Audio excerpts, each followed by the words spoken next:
बिहार चुनाव 2025 की बिसात बीत चुकी है।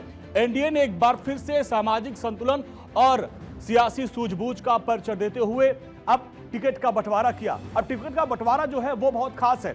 उम्मीदवारों के चयन में हर वर्ग की भागीदारी को सुनिश्चित करने की कोशिश की गई है ताकि प्रदेश में सामाजिक जो विविधता है उनके हर वर्ग को प्रतिनिधित्व मिल सके और जिसको देखते हुए पूरे टिकट वितरण की प्रक्रिया की गई है।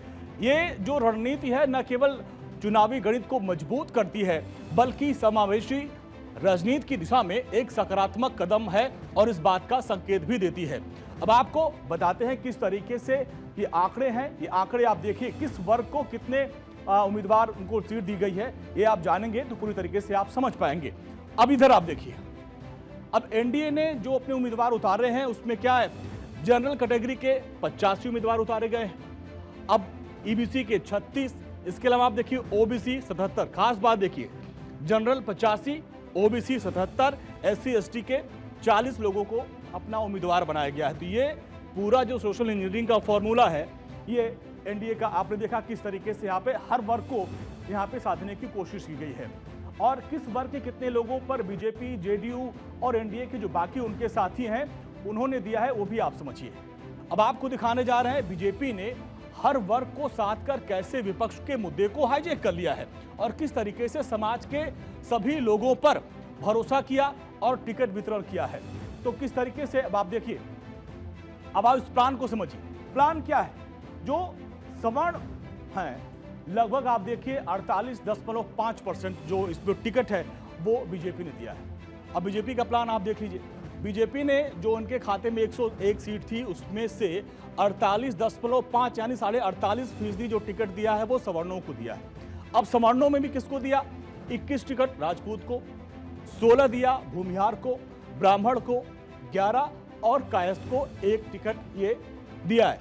अब अगला जो फैक्टर है वो आप देखिए, अब देखिए ओबीसी वर्ग को कितना दिया, लगभग 30%, 29.70% ओबीसी वर्ग को दिया है, जिसमें वैश्य 15, कुशवाहा 7, कुर्मी 2 और यादव 6 उम्मीदवार उन्होंने घोषित किए हैं।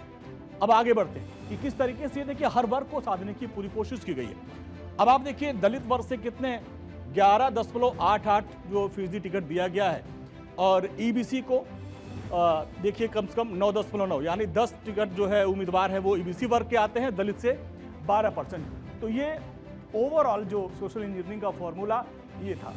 बीजेपी के खाते में 101 सीटें हैं और इन 101 सीटों में बीजेपी ने सवर्णों पर बहुत ज्यादा भरोसा किया है। 49 सीटों पर सवर्ण उम्मीदवार उतारे गए हैं, मतलब लगभग 48.5% जो है, और इसमें से करीब आप देखिए कि हर दूसरा जो प्रत्याशी है वो जनरल कैटेगरी का है। वैसे देखें तो बीजेपी ओबीसी की राजनीति करती है, जोर शोर से करती है, लेकिन टिकट वितरण में जनरल कैटेगरी पर ज्यादा भरोसा दिया है। अब आपको जेडीयू की सोशल इंजीनियरिंग के बारे में बताते हैं।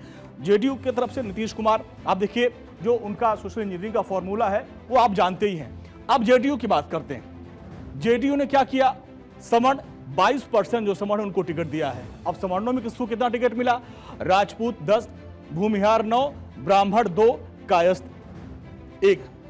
तो ये हो गया सवर्ण।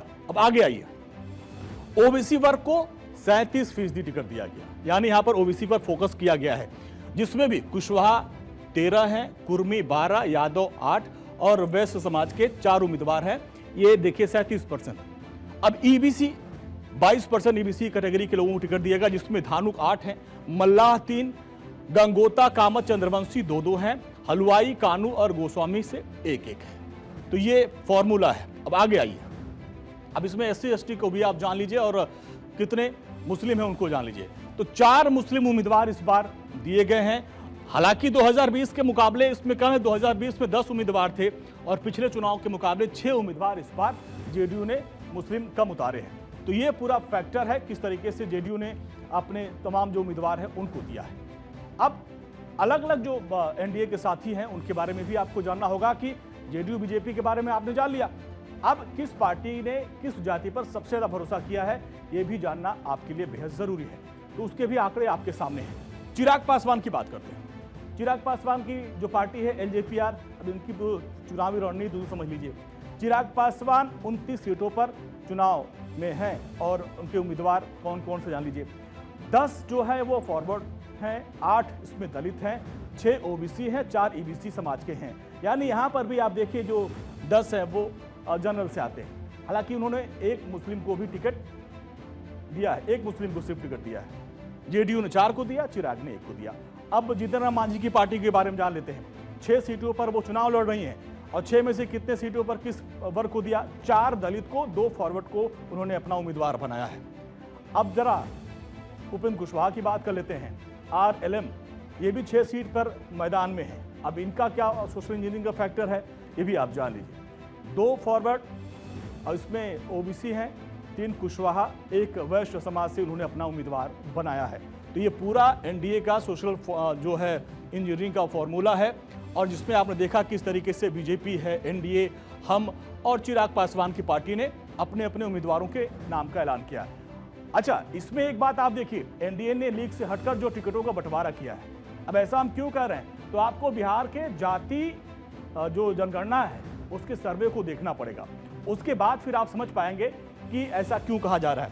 अब जाति जनगणना को लाई भाई, जो जातिगत जनगणना करवाई गई थी, जो हमारे सोर्स हैं जाति सर्वेक्षण 2023 के, इसके जो आंकड़े हैं, ईबीसी है 36.01%, ओबीसी पूरे बिहार में है 27.12%, सामान्य वर्ग यानी जनरल कास्ट के लगभग 15.52% हैं, मुस्लिम समुदाय के लोग हैं वो 17.70%, एसटी 1.68%, एससी 19.65%। तो ये जो पूरा जातिगत जनगणना की जो आंकड़े हैं 2023 का जो सर्वे करवाया गया था, अब इसके आधार पर किस तरीके से एनडीए और बीजेपी ने सीटों का बंटवारा किया और उसमें भी खासकर बीजेपी ने सवर्णों पर जो फोकस किया, इसमें भी आप समझिए। इन आंकड़ों में आप देखिए तो सवर्ण वर्ग की जनसंख्या थोड़ा कम है, लेकिन एनडीए ने सवर्ण उम्मीदवारों पर भाग्य आजमाया है। टिकट वितरण में बीजेपी ने क्लियर मैसेज देने की कोशिश की कि पूरी तरीके से सामाजिक समीकरण को साधा है। अब आपको वोटिंग पैटर्न के बारे में दिखाते हैं। वोटिंग पैटर्न से आखिर ये पता चलेगा कि बीजेपी और जेडीयू ने सवर्णों पर और ओबीसी पर इतना फोकस क्यों किया है। अब आप वो समझिए कि आखिर वोटिंग पैटर्न क्या है, जो सवर्णों का वोटिंग पैटर्न क्या है। अब इसमें आप देखिए दोनों गठबंधन सामने रखते हैं। ब्राह्मण एनडीए के पक्ष में 52% वोट दिया, महागठबंधन में 15% वोट गया ब्राह्मणों का। भूमिहार की बात करते हैं, एनडीए को 51% भूमिहारों ने वोट दिया, जबकि महागठबंधन को सिर्फ 19% वोट दिया गया है। आगे आइए, अब राजपूत समाज की बात करते हैं। 55% राजपूत एनडीए को वोट देते हैं, जबकि सिर्फ 9% महागठबंधन को वोट देते हैं। तो ये जो आंकड़े हैं वो काफी कुछ कहते हैं। अब कायस्थ की बात करते हैं, 59% कायस्थ एनडीए को अपना वोट देते हैं, 19% महागठबंधन को वोट देते हैं। तो ये आप देख लीजिए जो पूरा जो फॉर्मूला है। अब यादव की बात कर ले, यादव समाज के जो वोटर हैं वो 5% एनडीए को वोट देते हैं और एक तरफा आप देखिए उधर लगभग महागठबंधन के खाते में 83% यादव वोट बैंक जाता है। तो इसलिए भी आपने देखा होगा कि एनडीए ने किस तरीके से सवर्णों पे करा। अब कुर्मी की बात कर लेते हैं। कुर्मी भी ओबीसी में आते हैं, लेकिन इनका झुकाव एनडीए की तरफ रहता है। 81% अभी भी जो वोटर हैं वो एनडीए की तरफ हैं, वोट देते हैं। महागठबंधन को कुर्मी समाज का 11% वोट पड़ता है। तो ये सोशल इंजीनियरिंग की बात हम कर रहे हैं। अब कुशवाहा की बात कर लेते हैं। इस मामले में भी आप देख लीजिए, कुशवाहा समाज के भी जो लोग हैं वो एनडीए को पसंद करते हैं। 51% वोट जो है एनडीए को, जबकि महागठबंधन के खाते में यहाँ पर 16% गया है। तो ये जो पूरा फॉर्मूला है ये आपको समझ में आ गया होगा कि किस तरीके से यहाँ पे किया गया।